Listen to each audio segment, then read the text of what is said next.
നമസ്തേ, ഏവർക്കും രഞ്ജിനി വിനോദ് ബ്ലോഗിലേക്ക് സ്വാഗതം. ഇപ്പോൾ നമ്മൾ എത്തിച്ചേർന്നിരിക്കുന്നത് ചെങ്ങന്നൂരിൽ നിന്നും ഏകദേശം ഒരു 5 കിലോമീറ്റർ സഞ്ചരിച്ചാൽ എത്തിച്ചേരുന്ന തിരുവൻവണ്ടൂർ മഹാവിഷ്ണു ക്ഷേത്രത്തിലാണ്. ആഴ്വാർമാർ പാടി പുകഴ്ത്തിയ 108 ദിവ്യദേശങ്ങളിൽ ഉൾപ്പെടുന്ന ഒരു ക്ഷേത്രമാണ്. പഞ്ചപാണ്ഡവന്മാരാൽ പ്രതിഷ്ഠിതമായ 5 ക്ഷേത്രങ്ങളിൽ ഒന്നാണിത്.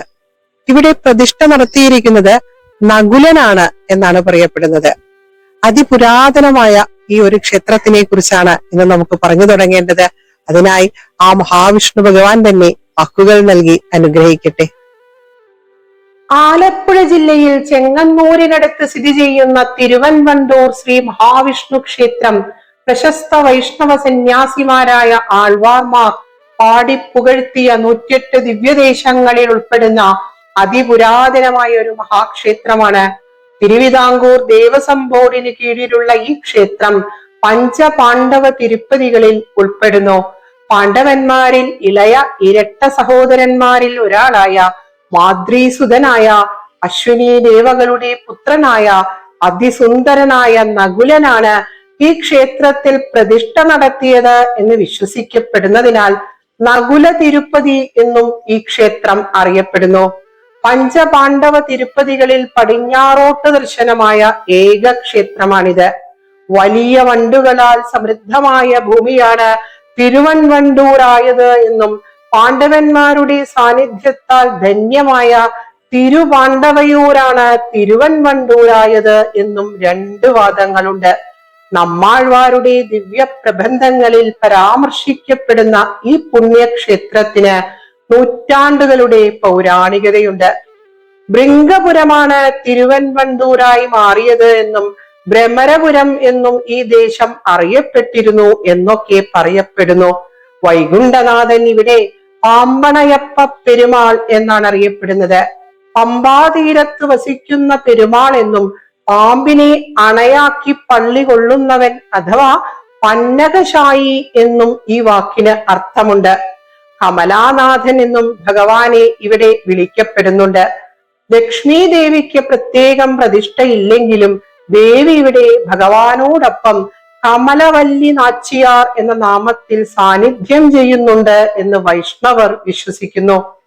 ബ്രഹ്മാവിന്റെ മാനസപുത്രനായ ജ്യോതിഷത്തിന്റെ പിതാവായ ഭൃഗുസംഹിതയുടെ രചയിതാവായ ലക്ഷ്മി ദേവിയുടെ പിതൃസ്ഥാനത്തുള്ള മഹാവിഷ്ണു ഭഗവാന്റെ തിരുനെഞ്ചത്ത് ശ്രീവത്സം എന്ന ദിവ്യമായ അടയാളം വരുവാൻ കാരണമായി ഭവിച്ച ഭൃഗു മഹർഷിയാണ് ആദ്യം പാമ്പണയപ്പ പെരുമാളിനെ ഇവിടെ പ്രതിഷ്ഠിക്കുന്നത് എന്നും ഐതിഹ്യം പറയുന്നുണ്ട്. ബ്രഹ്മശാപത്താൽ മുക്തി നേടി ഇവിടെ എത്തിയ നാരദ മഹർഷിക്ക് വൈകുണ്ഠനാഥൻ ഈ പുണ്യഭൂമിയിൽ വെച്ച് ദർശനം കൊടുത്തു എന്നും നാരദീയ പുരാണം ഭഗവാൻ ഉപദേശിച്ചത് ഇവിടെ വെച്ചാണെന്നും വിശ്വാസങ്ങളുണ്ട്. ഈ പുണ്യഭൂമിയിൽ വെച്ച് ചിരഞ്ജീവിയായ മാർക്കണ്ഡേയ മഹർഷിക്ക് കമലവല്ലി നാച്ചിയാർ സമേതനായ കമലാനാഥനായ ഭഗവാനെ ദർശിക്കുവാൻ സാധിച്ചു എന്നും ഐതിഹ്യങ്ങൾ പറയുന്നു. 2ാം ചേര സാമ്രാജ്യ കാലഘട്ടത്തിലെ ശിലാലിഖിതങ്ങൾ ഈ ക്ഷേത്രത്തിൽ നിന്നും കണ്ടെടുത്തിട്ടുണ്ട്. മനോഹരമായ ക്ഷേത്ര ഗോപുരം, വിശാലമായ ക്ഷേത്ര മതിൽക്കകം, തൂണുകളോടുകൂടിയ നടപ്പുര, ധ്വജസ്തംഭം, വലിക്കൽപുര, വലിക്കല്ല് എന്നിവ കടന്ന് വാതിൽ മാടത്തിലൂടെ വിശാലമായ നാലമ്പലത്തിലേക്ക് എത്തുന്നു. നാലമ്പലത്തിന്റെ തറയിൽ കല്ലുകൾ പാകിയിട്ടില്ല. ഓടുമേഞ്ഞ ചതുരാകൃതിയിലുള്ള നമസ്കാര മണ്ഡപം വളരെ വിസ്തൃതവും പുരാതന നിർമ്മിതിയുമാണ്. മണ്ഡപത്തിനകത്ത് ചിറകുകൾ വിടർത്തി തന്റെ സ്വാമിയെ തൊഴുതുകൊണ്ട് വിഷ്ണു ദർശനത്തിന്റെ പരമാനന്ദത്തിൽ വർത്തിക്കുന്ന വൈനതേയന്റെ രൂപഭാവങ്ങൾ അതീവ ദിവ്യമാണ്. ചെമ്പുമേഞ്ഞ കുറ്റൻ ഇരുനില വട്ട ശ്രീകോവിലിന്റെ ഗർഭഗൃഹത്തിൽ പടിഞ്ഞാറോട്ട് ദർശനമായി പരിശോഭിക്കുന്ന പാമ്പണയപ്പ പെരുമാളുടെ അഥവാ തിരുവൻവണ്ടൂരപ്പന്റെ ദിവ്യദർശനം ത്രൈലോക്യ മോഹനമാണ്. നാരദ മഹർഷിക്കും മാർക്കണ്ഡേയ മഹർഷിക്കും എപ്പോഴും പ്രത്യക്ഷ സ്വരൂപനായി ഭൃഗുമഹർഷിയെ അനുഗ്രഹിച്ചുകൊണ്ട് ഈ പുണ്യഭൂമിയിൽ പരിലസിക്കുന്ന അഖിലാണ്ടകോടി ബ്രഹ്മാണ്ട നായകൻ അതീവ ആനന്ദ സ്വരൂപനായി ഭക്തജനങ്ങളെ സംരക്ഷിച്ചുകൊണ്ട് വാണരുളുന്നു. പാമ്പണയപ്പ പെരുമാളുടെ ഭക്താനുഗ്രഹ കഥകൾ അനവധിയുണ്ട്. വലിയ വട്ട ശ്രീകോവിലിൽ തെക്ക് ദർശനമായി ദക്ഷിണാമൂർത്തി, ഗണപതി എന്നീ പ്രതിഷ്ഠകളുണ്ട്. നാലമ്പലത്തിന് പുറത്ത് ഗോശാല കൃഷ്ണൻ, ശിവൻ, ഗണപതി, ശാസ്താവ് എന്നീ പ്രതിഷ്ഠകളുണ്ട്. സ്വതന്ത്ര ശ്രീകോവിലിൽ കിഴക്ക് ദർശനമായി പരിലസിക്കുന്ന ഗോശാല കൃഷ്ണന്റെ വിഗ്രഹം 1963 ഇവിടെ കിഴക്ക് ഭാഗത്തുള്ള കുളത്തിൽ നിന്നും ലഭിച്ചതാണ്. വളരെ പണ്ട് അമ്പലപ്പുഴ രാജാവിന് സന്താനലബ്ധിക്കായി ലക്ഷണമൊത്ത ഒരു ഗോശാല കൃഷ്ണ വിഗ്രഹത്തിനെ ആരാധിക്കണം എന്ന് പ്രശ്നവിധിയിൽ തെളിഞ്ഞുത്രേ. അതിനായി ഒരു വിഗ്രഹം ലഭിക്കുവാനായി സൈനികർ അന്വേഷണവും തുടങ്ങി. അന്ന് ഇവിടെ അടുത്തുള്ളൊരു മഠത്തിൽ സർവലക്ഷണങ്ങളും തികഞ്ഞ ഒരു ഗോശാല കൃഷ്ണ വിഗ്രഹം ഉണ്ടായിരുന്നു. സൈനികർ അന്വേഷണവുമായി ഇവിടെ എത്തി എന്നറിഞ്ഞ പൂജാരി ആ വിഗ്രഹവുമായി കുളത്തിലിറങ്ങി ഒളിച്ചിരുന്നു. ആ പൂജാരി ജലസമാധി അടയുകയും വിഗ്രഹം കാലങ്ങളോളം ആ കുളത്തിൽ കിടക്കുകയും ചെയ്തു. വർഷങ്ങൾക്ക് ശേഷം ഈ ദേശത്തുള്ളൊരു വിദ്യാലയത്തിൽ അധ്യാപകനായി എത്തിച്ചേർന്ന ദാമോദരൻ സ്വാമി എന്ന ശ്രീകൃഷ്ണ ഭക്തനായ ഒരു വ്യക്തിക്ക് സ്വപ്ന ദൃശ്യം ഉണ്ടാവുകയും അതിൻ പ്രകാരം 51 ദിവസത്തെ ശ്രമഫലമായി വിഷ്ണു പുഷ്കരണി എന്നറിയപ്പെടുന്ന കുളത്തിൽ നിന്നും അതീവ ദിവ്യമായ ശ്രീകൃഷ്ണ വിഗ്രഹം ലഭിക്കുകയും ചെയ്തു. ആ വിഗ്രഹമാണ് ഇവിടെ ഗോശാല കൃഷ്ണനായി കുടികൊള്ളുന്നത്. ഇന്നും ആ വിഗ്രഹം ലഭിച്ച ആ അനുഗ്രഹത്തിന്റെ ഓർമ്മയ്ക്കായി 7 ഭാഗവത സപ്താഹങ്ങൾ അടങ്ങുന്ന 51 ദിവസത്തെ വിഗ്രഹലബ്ധി സ്മാരക മഹായജ്ഞം ഇവിടെ നടക്കാറുണ്ട്. അതിനോടനുബന്ധിച്ച് അവസാന ദിവസം മെയ് മാസത്തിൽ ഗജമേളയും ഉണ്ടാകാറുണ്ട്.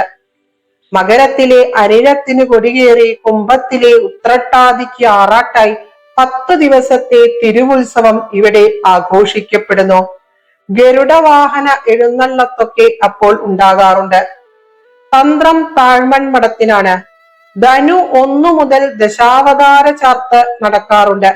അഷ്ടമി രോഹിണി, വൈശാഖ മാസകാലം, മണ്ഡലകാലത്ത് ശാസ്താവിനുള്ള ചിറപ്പു മഹോത്സവം, ഉത്സവകാലത്തെ മഹാശിവരാത്രി എന്നിങ്ങനെ വേറെയും ആണ്ടുവിശേഷങ്ങൾ ഈ ക്ഷേത്രത്തിലുണ്ട്.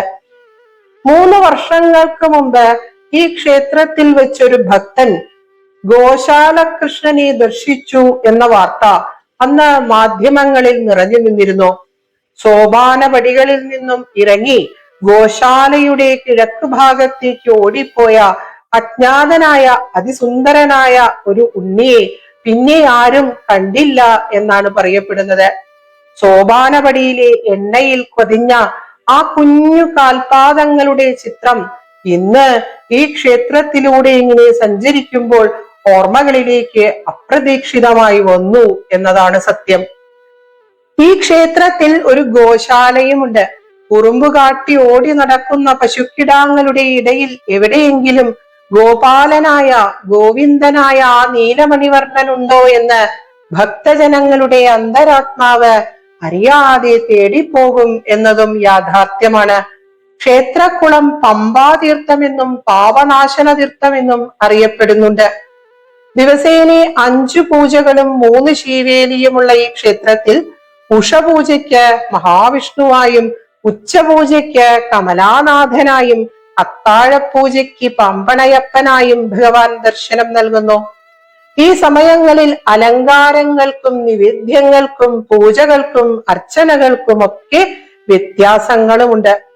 മഹാവിഷ്ണു ആവുമ്പോൾ പീതാംബരപ്പറ്റ് കസവ് നേരിയത്, കമലാനാഥനാവുമ്പോൾ ഉടുത്തുകെട്ടി ഉത്തരീയം, പാമ്പണയപ്പനാവുമ്പോൾ കാവിമുണ്ട്, കാവിതോത്ത് എന്നിങ്ങനെയാണ് ഭഗവാൻ വസ്ത്രങ്ങൾ ധരിക്കുന്നത്.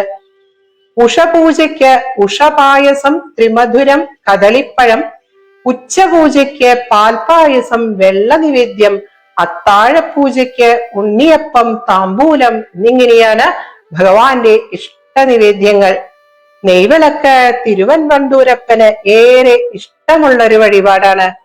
സൂക്താർച്ചനകൾ, ലക്ഷ്മി നാരായണ പൂജ, സ്വയംവരാർച്ചന, തുളസിമാല, താമരമാല, ചെത്തിപ്പൂമാല, കേശാദിപാദം മാല എന്നിങ്ങനെ നിരവധി വഴിപാടുകളും ഈ ക്ഷേത്രത്തിലുണ്ട്. ഗോശാലകൃഷ്ണനും ഉപദേവതമാർക്കും വഴിപാടുകൾ ചെയ്യുവാനുള്ള സൗകര്യങ്ങളുമുണ്ട്. സർപ്പക്കാവും ഈ ക്ഷേത്ര സന്നിധിയിലുണ്ട്. നിരവധി ഭാഗവത സപ്താഹങ്ങൾക്ക് വേദിയാകുന്ന ഒരു ക്ഷേത്രമാണിത്. അതിനാൽ തന്നെ ഇവിടെയുള്ള ഒരു മണൽത്തരി പോലും ഭഗവത് ഭക്തിയുടെ മഹാത്മ്യം ഉച്ചത്തിൽ ഉദ്ഘോഷിക്കുന്നുണ്ട്. നകുലനാൽ പ്രതിഷ്ഠിതമായ ഋഷിമാരാൽ സേവിതനായ വൈകുണ്ഠനാഥൻ പരിലസിക്കുന്ന ഈ പുണ്യഭൂമി അതീവ ആകർഷണങ്ങൾ നിറഞ്ഞതാണ്. കൂടാതെ സ്വയം എത്തിച്ചേർന്ന ഗോശാലകൃഷ്ണ സാന്നിധ്യം കൂടിയാകുമ്പോൾ വൈഷ്ണവ ചൈതന്യത്തിന്റെ അതിമധുരം തന്നെയാണ് ഈ പുണ്യ പുരാതന ഭൂമി പ്രവഹിപ്പിക്കുന്നത്. തീർച്ചയായും വന്ന് കണ്ട് അനുഭവിക്കേണ്ട ഒരു പുണ്യ പുരാതന ക്ഷേത്രം തന്നെയാണിത്. അതിമധുരമാർന്ന ഭഗവത് ഭക്തിയും ശാശ്വതമായ ശാന്തിയുമാണ് ഈ പുണ്യക്ഷേത്രം പ്രവഹിപ്പിക്കുന്നത്. പ്രാണനേക്കാൾ പ്രിയപ്പെട്ട സച്ചിദാനന്ദ സ്വരൂപൻ പരിലസിക്കുന്ന ഈ പുണ്യപുരാതന ഭൂമിക്ക് ശതകോടി പ്രണാമങ്ങൾ അർപ്പിച്ചുകൊണ്ട് വാക്കുകൾ പാമ്പണയപ്പ പെരുമാളിന്റെ പൊന്നു തൃപ്പാദങ്ങൾക്ക് അർച്ചനയായി സമർപ്പിച്ചുകൊള്ളുന്നു. ഏവർക്കും സർവമംഗളങ്ങൾ ആശംസിക്കുന്നു. ഓം നമോ നാരായണായ. ഹരേ കൃഷ്ണ. ശ്രീകൃഷ്ണ ശരണം.